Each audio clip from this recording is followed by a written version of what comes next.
So hello everyone. Uh, Many of our customers are often asking us the whole FOGO, energy for waste, where should we be going? So I foolishly thought I'd chuck in an abstract and have a look at and explore that. As I got into it a little bit further, I just started looking at it, I was thinking, God, I've chosen to compare a waste collection system with a waste processing technology. So I'm kind of like comparing apples with pears here, but I'll give it a shot. So first thing was I thought, well, how are we at the position we're at now in terms of sort of choosing these options? Start off with, to quantify what I'm going to talk about here in terms of energy for waste, I'm essentially talking MSW, a little bit of CNI and incineration. While there are gasification and pyrolysis technologies out there for the thermal treatments, to find a plant that's working commercially and will work commercially in an Australian environment is hard. So generally we're talking mass burn incineration here. AD falls into the energy for waste category, but really it's a treatment for pure organic waste streams, so I really kind of put AD together with composting under a FOGO treatment system. So yeah, how have we got where we're at? What are the drivers? What's the original vision and objective which brings us to where we're at in these decisions?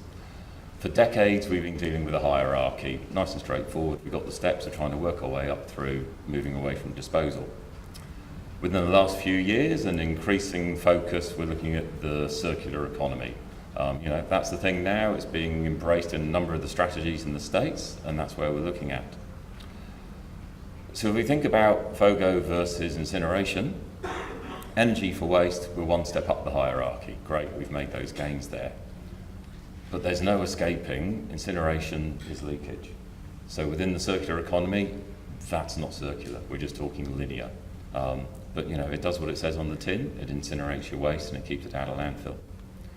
If we look at sort of the FOGO treatment processes, compost, we're another step up the hierarchy, and you're starting to circulate the materials back through. You're getting the digestate and the crumb back into the soils. The energy that is being generated is from biogenic sources, so the carbon cycle's being involved there. So that's where we're at. So it's kind of like, well, are we still focusing on the hierarchy? Or are we going to go with the circular economy? Or are we just going to talk about the circular economy and leave it for the next generation to actually put that into place? So I guess that was just the setting that I considered things. In terms of the two options, I thought, well, I better summarise them, say where they're at. So FOGO, from a community perspective, being rolled out by a local government. You're basically putting your faith in your community to do your sorting for you instead of some sort of technological process. With that comes quite a bit of bits and pieces. You've got your kitchen tidy, you've got an extra bin, you've got some extra bin lifts going on, big behavioural change, and essentially quite a lot of, involving your community, bringing them along, which, is hard. It takes a lot of effort. From a local government point of view, you've got to lead in time 2 to 4 years. You've got to be building facilities potentially. You've got to educate that community in that behavioural change, roll out pilot plants, bring everything along. Reasonable investment in CapEx, so if you're going to build your own facility to process the material, you've got your bin lifts, gate fee processing costs. On the plus side, it's very flexible. It can be, for fairly small communities, processing, 1,000 tonnes per annum, up to much larger facilities in vessel systems, AD and what have you, and a degree of flexibility on what's coming in terms of your throughput on a monthly or a seasonal basis. You can allow for those fluctuations. But ultimately, it's a lot of effort for a local government to actually introduce that process and provide the service. Oh, and just to touch on processing the material, that's pretty straightforward. I used to do composting if I can do it, so anyone can do it. The challenge is keeping that contamination down and ensuring you've got a market for the product at the end. If you've got those two in place, the bit in the middle is pretty straightforward. Then I was looking at energy for waste. From a community point of view, no change to service. You just got to get the bin to the end of the drive once a week. In terms of behavioural change, you don't have to change your behaviour at all. You can stick with what you're used to. Possibly an increase in cost, depending on what your landfill gate fees are, and as we've seen, they vary significantly throughout Australia. From a local government perspective, once you've got your contract signed up and the facility being built, which is potentially a 10-year process, From there on, it's pretty straightforward. You just send your trucks over to this facility instead of that landfill. So there's not too much to worry about there. In terms of scaling, minimum 200,000 tonnes per annum, ideally more. Which means for the smaller regional rural areas, it's pretty much a non-starter. Little flexibility to any changes in tonnage. Once you've built your facility, if it needs 200,000 tonnes per year, it needs 200,000 tonnes per year, plus or minus a couple of percent. And you're looking at very long-term commitment. These things, they should last 30 years. And they need the waste supply agreements to get those sort of buy-ins.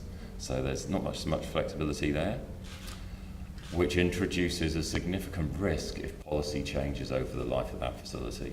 I'll talk about a little bit more in a moment. But ultimately, it's an easy option.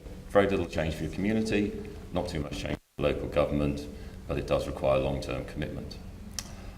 So that put me thinking, I need an analogy to compare the two here, and I struggled. So I've come up with, wind back the clock a long way for myself, a fresh-faced 20-something, out on, looking around.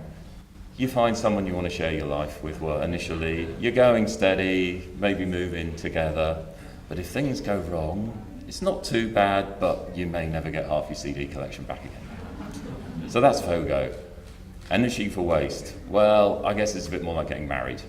Long-term commitment, big investment, everything goes well, everybody goes along together, very happy, nice future. But if things do go wrong, you lose the house and your entire CD collection. So that's where we're at. Now, WA is kind of like the melting pot at the moment for the energy for waste sector within Australia. We've got our two facilities there, Phoenix, Kwinana, whichever one you want to call it, hit financial close. This is being built, 400,000 tonnes per annum. East Rockingham, New Energy, slightly smaller plant, 300,000 tonnes per annum, should reach financial close later this year. So within a few years' time, there's going to be a 700,000 tonne capacity of incineration within WA. And essentially, this is applying to Perth and the levy area, because if you're outside the levy area, just the economics wouldn't stack up against normal landfill costs. In terms of the available combustible waste within that zone, certainly based on 2016-17 data, which has finally been released, we're looking at about 1.2 million tonnes of combustible material, making up of C&I and MSW. So when you look at the capacity that we're going to have there within WA, we're looking at about 60% of that material is going to be going via incineration, leaving 40% for landfill. In terms of that landfill perspective, this is a completely separate presentation, but a lot of the larger landfills within the Perth area are owned by regional councils. Once this material flows to incineration, their throughputs in those landfills is going to significantly decrease. They're pretty much fixed with the same fixed costs. So their unit cost per tonne is going to go up, which is, like I say, that's a completely different presentation, but just one of the things to consider. So that's where we were at. As I say, one of the facilities hit financial close, all their business planning done, the other one pretty close. Then, as Marcus mentioned earlier on today, we had a new strategy arrive this year, which, as Marcus said, he was starting to steal my thunder. I thought I'm going to have no presentation left at this rate. One of the requirements is now any material to go to incineration must be via a best practice bin collection, which is essentially a FOGO 3 bin system. So a large proportion of those organics, which is currently in the waste stream and has been modelled for these facilities, is now going to be pulled out. So what are the implications there? Well, I just did some messing around on some spreadsheet, assuming 45% of the previous residual bin is diverted. That's going off for FOGO, AD, composting. So now we're down to about 850,000 tonnes of combustible waste, which puts us in a situation where 80% of the combustible waste within the Perth area is going to be going for incineration, and the landfills are really going to be struggling for tonnage to keep going. Then we look, so that's the implication in terms of the available tonnage that's out there is decreasing. Then we'll look at what's the impact on the actual costs here. So where do you get your money from if you've got an energy for waste facility? You've got your gate fee of the waste coming in, power being sold to the grid, the biogenic compact element, the organics, you can get your renewable energy credits for that, and the little bit of metals that get recovered going off to market. But predominantly we're looking at 60% of your revenues coming from gate fees, about 30% from the power, and a little bit from the renewable side of things. If you look at that then, as the earlier presentation talking about the change in the typical ton of waste or fuel that's arriving at your facility, after FOGO, you've pulled out all the wet, heavy stuff. That's the stuff with the low calorific value. So your typical ton of waste now has got a lot more oomph in it, which would be, you'd have thought would be fantastic, because it can produce more power. But with incineration facilities, one of the limiting factors is not just the sheer quantity of waste you can put through, it's the thermal capacity. You can only produce so much power. So if you've got more power or more energy in each ton of waste, you're potentially reducing the amount of tonnage that you can push through the facility a year. So, I mean, I managed to track down some data from the UK and just looked at how the calorific value essentially is going to go up post-FOGO. Also, that's leading to a decrease in the proportion of organic material in there. So you're basically going to have reduced gate fee revenue because you won't be able to push so many tons through, and you're losing out on the RECs. So, you know, this is very broad brush modelling. This is me sitting down with Excel for a couple of hours. You know, I didn't have a research grant or anything on this one. But potentially looking at a 10% reduction in your revenues, which is significant, especially when you've got a plant that's been developed, the business modelling and everything's been done, and it's been signed up based on one set of regulations and policy infrastructure, and now that's changed. So, I guess in terms of incineration energy for waste, to make things happen, you know, we've got a proven technology here, reference plants throughout the world. If you want to just get rid of waste out of landfill and incinerate it, it's the way to go. You've got to make sure you've got an available tonnage, and then you're looking at the waste composition, the CV, modelling all that, and the tons, the gate fees you've got to charge to make it all stack up. Are they comparable to landfill? Are you going to be able to attract the tonnage? If you can tick all of those boxes, you've got a project that can go ahead. So I guess it's just hot. I originally started doing this trying to compare FOGO with energy for waste, and I ended up just realising, geez, it's more just we need stable policy settings. And we need to decide, do we want to embrace the circular economy, or are we just going to talk about it? Because if we do, the forward market for energy for waste, it will be there. There is a need for incinerators, but there may be a lot less of them than they will be if we just stick with the waste hierarchy. So, to summarise things, I'm hoping I'll whiz through. Great. Policy direction. We need to know. We see lots of pictures about the circular economy. Are we actually going to have that reflected in, yes, strategy, policy to drive materials back through the two sides of the butterfly, or are we happy to just let it drop out of the bottom and lock that in for 30 years with these facilities?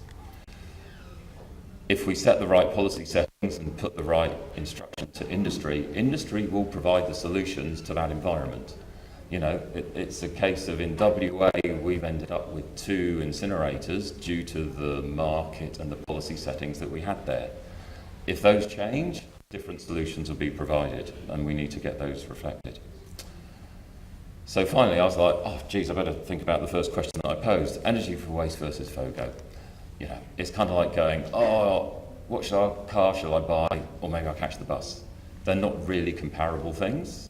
Certainly, personally, I feel if you've got organics should be being recycled, not used for generating energy.